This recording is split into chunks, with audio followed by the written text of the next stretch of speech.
everyone, and welcome to this Let's Talk video. And this video is part of a small sequence I'm doing about celestial guardians of Earth, and this one is about the race of beings called the Anunnaki. This race of beings is actually recorded in our Earth's history, including somewhere in the Bible, I believe, and it's, you know, they were a very strong part of our history for 4,000 years. Now, these talks are coming off the back of my book, which is called The Celestial Guardians of Earth, and that's the book there for you. And in this book I have various celestial being races that are working with Earth at the moment, and they're in an alliance with Earth to help Earth ascend and help humanity change. Now, the Anunnaki's history is a little bit different to some of the others because they've actually lived on Earth, as I said, for 4,000 years, and they have a pre-history to that which is not well known. And it actually, in the book, the first part of the book where it goes through the different species that have been linked with Earth, as in living on Earth, and also with our DNA, the Anunnaki is actually one of them. In one of the earlier experiments, when they wanted to create a new humanoid, and this is thousands and thousands and thousands of years ago, they actually took so they had the primate species on Earth already developing, and signs of very early intelligence and evolution and the possibility of ascension, but they wanted to actually create a more high ascension humanoid species. So the Lemurian and the Anunnaki DNA was brought to Earth to be part of that, and it created a separate start of the human race. So when you get these gaps in our evolution, that's why, and it's about, there's some information about that in the book. Now, the Anunnaki were working with the Intergalactic Council already, which oversees Earth, and they had an alliance with them because of this original DNA that was taken. Now, one of the reasons they use the Lemurians and the Anunnaki for this is their home planets have a similar atmosphere to Earth. Well, back then, if you think, it's, you know, this is over thousands of years ago, Earth was quite a pure breathing planet. The air was good, that's what I mean by that. And it was very similar to their own planets in its makeup. Now, through this alliance that was created with the Anunnaki, they did put in as part of their agreement at some period in the future they would like to come to Earth and populate Earth.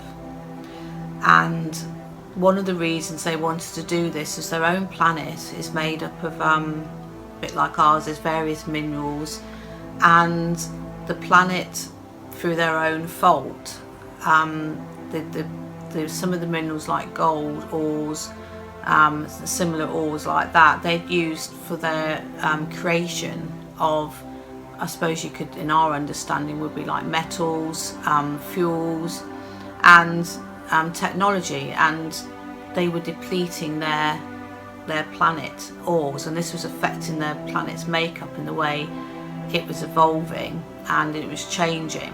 So they realised a long time ago that they needed to use their space technology and go out into the universe and seek these ores from various planets.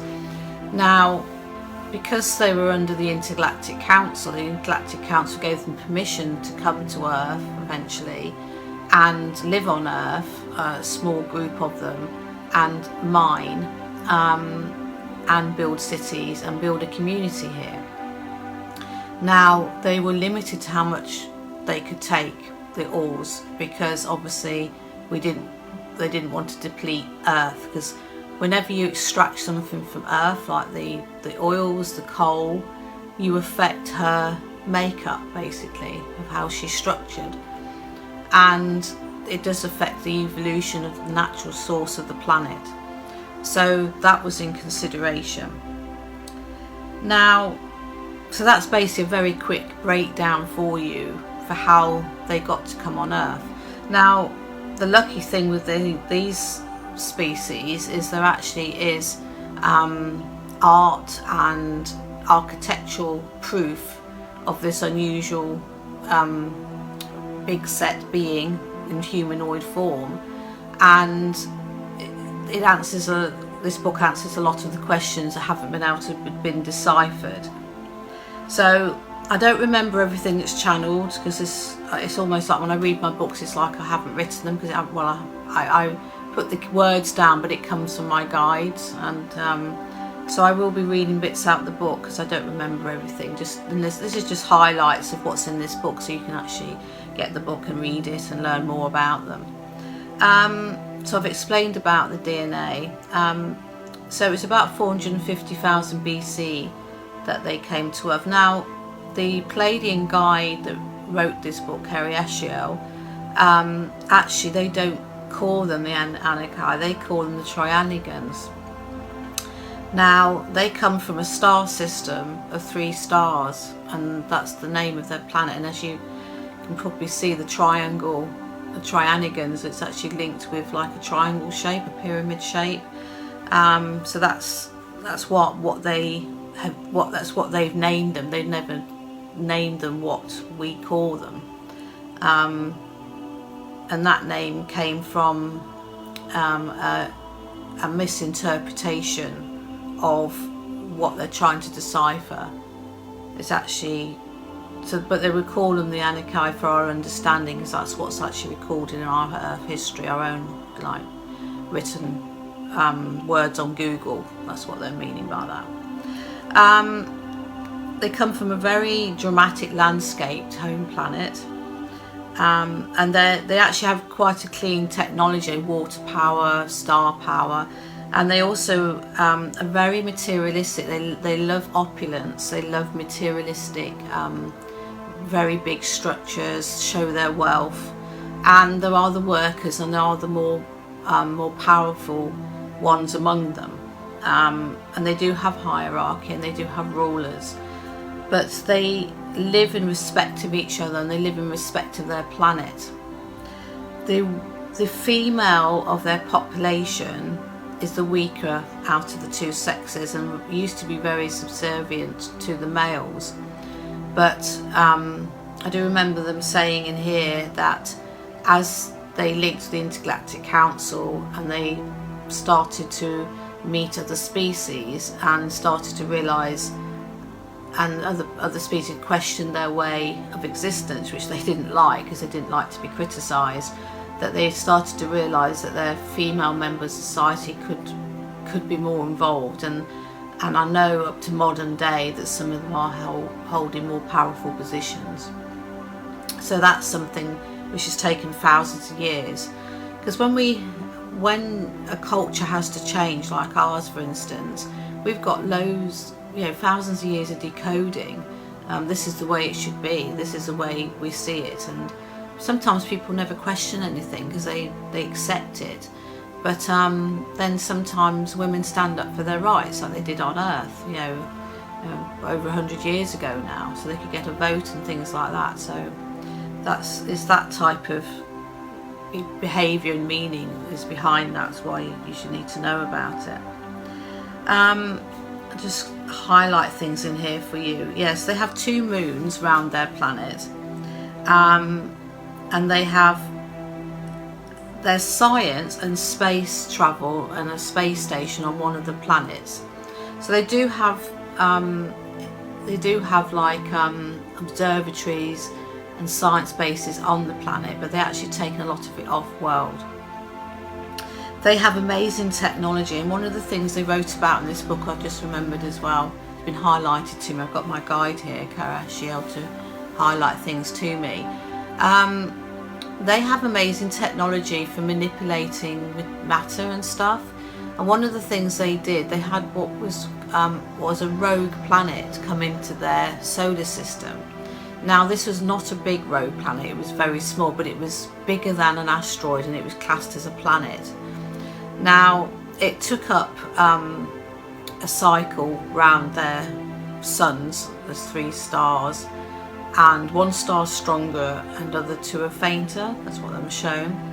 And they chose to experiment with this rogue planet and built almost like a spaceship space station on there, and they could manipulate this planet to travel through the solar system. And they had used it to travel through many solar systems. They actually used it to travel to Earth. Now there is a story behind this species, that they came on a planet and they're gonna, when this planet comes round in many cycles, it would come back again, and that's where it comes from. It was the human interpretation. But basically what they did was they dropped them off and carried on their travels and whatever they were doing. It wasn't a huge planet. This was classed as a planet because of its size, and it wasn't like a bumpy asteroid. It was quite a smooth rock, I suppose you could say. It didn't have any life on it that we'd understand. So I just thought I'd drop that in so you could understand that. On their own planet they have pyramids called ziggurats for worship, healing and astrology, and they also brought this to Earth when they built their cities. There are still, and in some of the transcripts in the form of stonework, where there's illustrations, a bit like how they do in the Egyptian period, where they chisel into the stone and show the graphics of their time. You can see that in there. The actual Anunnaki themselves are a very large physical race. They're about 3 feet taller than the average humanoid today. The men are very heavy set, and they did have quite a lot of hair, and often they would have beards.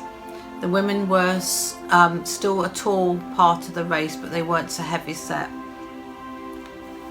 Just so you know what they look like. Their skin colour, oh, I haven't thought about their skin colour, show me. It was like a light beige, and it could be given the appearance of being quite weathered, and their lifespan considered to a Earth lifespan was probably like another 400 or 500 years on top of that, so they lived quite a long time.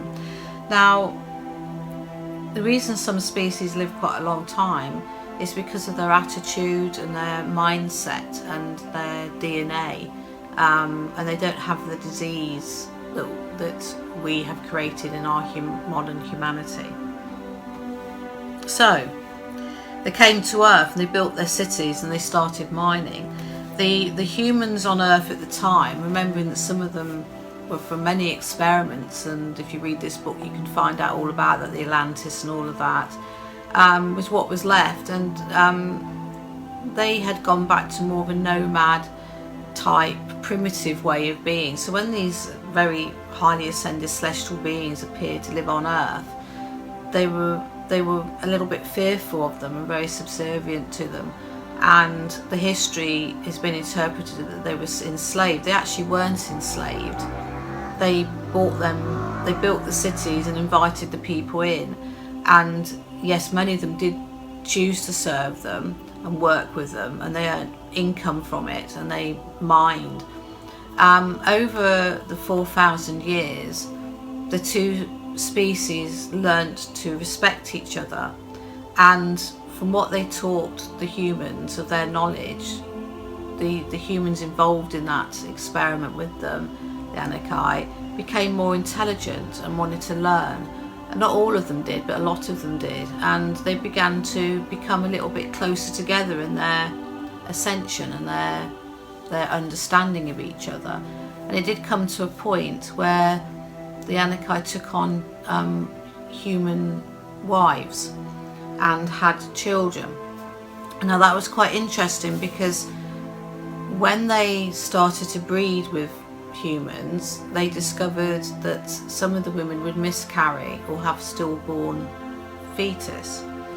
Now they discovered that the blood type, it was the blood type of the woman. There was a certain blood type on Earth they couldn't breed with. Now if you think about it, their DNA is part of our bloodline, but there was a certain type and they clashed with it, so they had to make sure that when they took a wife and they wanted children, that they didn't have that blood type. So there's something else they've mentioned in here. So I've said about where they come from. It's a far reach. They call it the far reaches of space. So it's not actually in Earth's telescope range. It's way beyond that. And yeah, as I said, they have this amazing technology where they can travel the universe quite easily and adapt. If you think about it, they're taking a very large spacecraft, which is like a very tiny planet, through many solar systems and galaxies, maneuvering and not disrupting so if they arrived in our solar system, they would maneuver through it without disrupting any of the planets going around the sun or anything, and it wouldn't affect the Earth's atmosphere or anything, because they can manipulate and materialize this energy which doesn't affect it. And I remember when I read this book back, that one of the things Kyaserial says was that is this not amazing technology? It's something way beyond your comprehension. I think it was actually a little bit beyond their comprehension as well. All I can do, all they do, is put it into words for you, into a language you can understand. So they stayed for 4,000 years. Now, because they'd mated with humans, and then perhaps some of those humans would then mate with other humans, or vice, the actual humanoid species in that time span that lived with the Anunnaki started to alter. So again, we had another influence on our DNA and our human makeup from these species.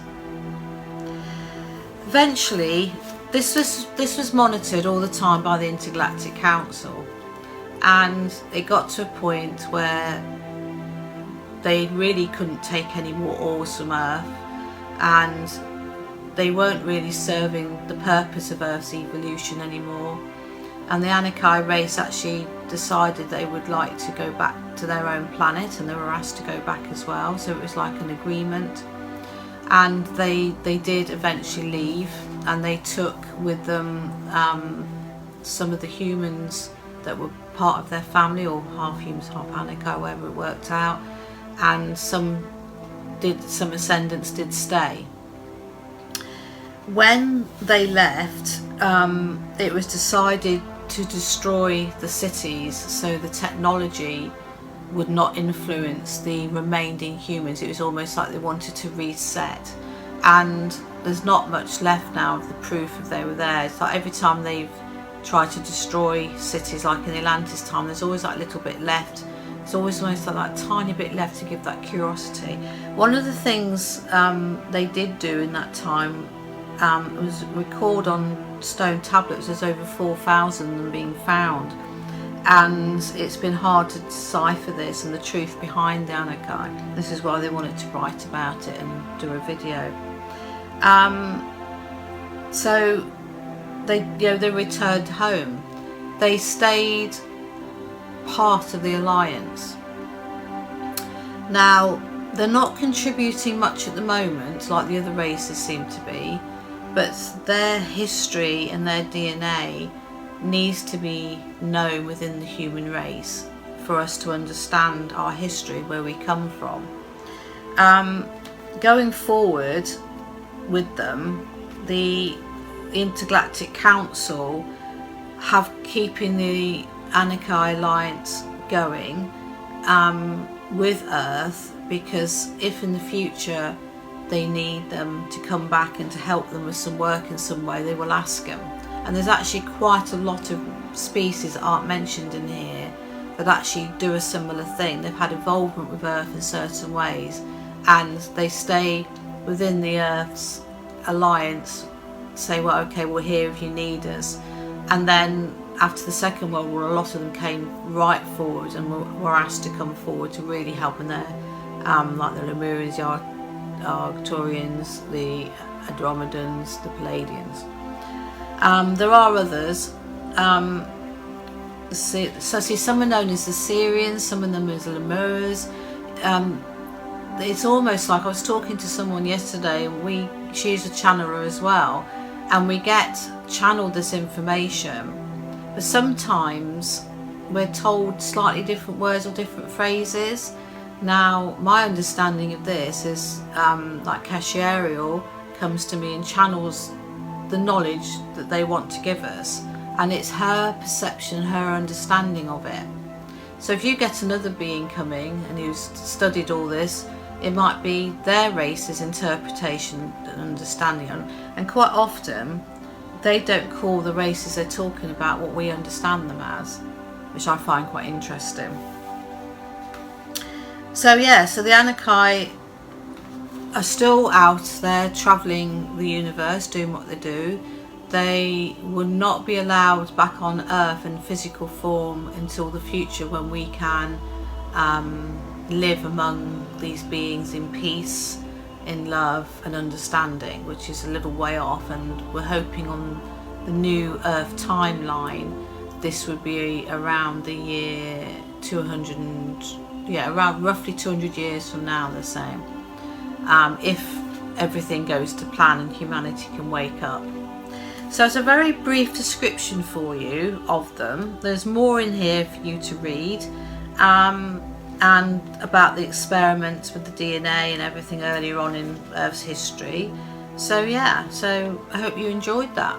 It's so interesting, this book, I can tell you. It's really bringing a lot of new knowledge to Earth about these different species, and I feel very honoured to have been part of that channeling process. So I hope you enjoyed the video.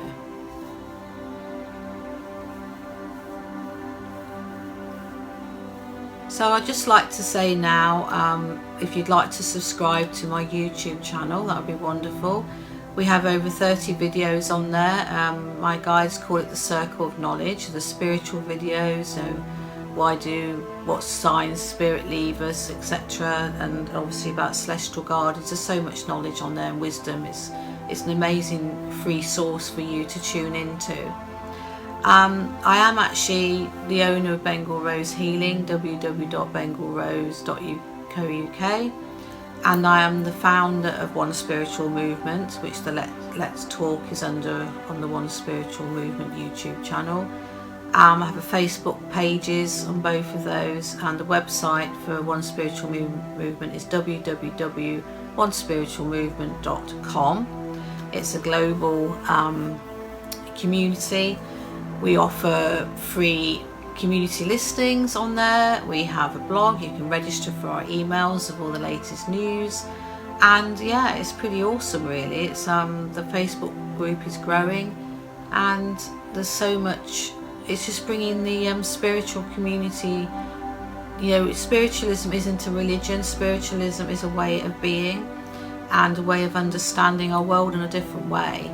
And what we like to do is bring through the messages that these celestial guardians are bringing to Earth. Now, they've brought spiritual guidance and messages for centuries, and we've interpreted it into our religions. But what they're trying to do now is bring back that ancient knowledge, and trying to make us understand that every religion has that spiritual base. And if we could just all live in that ethos of compassion, love, kindness, gratitude, we would be a completely different race of beings, and we'd be walking amongst them in the stars, I can tell you that now. So yes, please subscribe and email me if you've got any questions, and if there's any subjects you'd like me to cover. I'm more than happy to do these and help people out with knowledge from my guides. So take care, everyone. Thank you.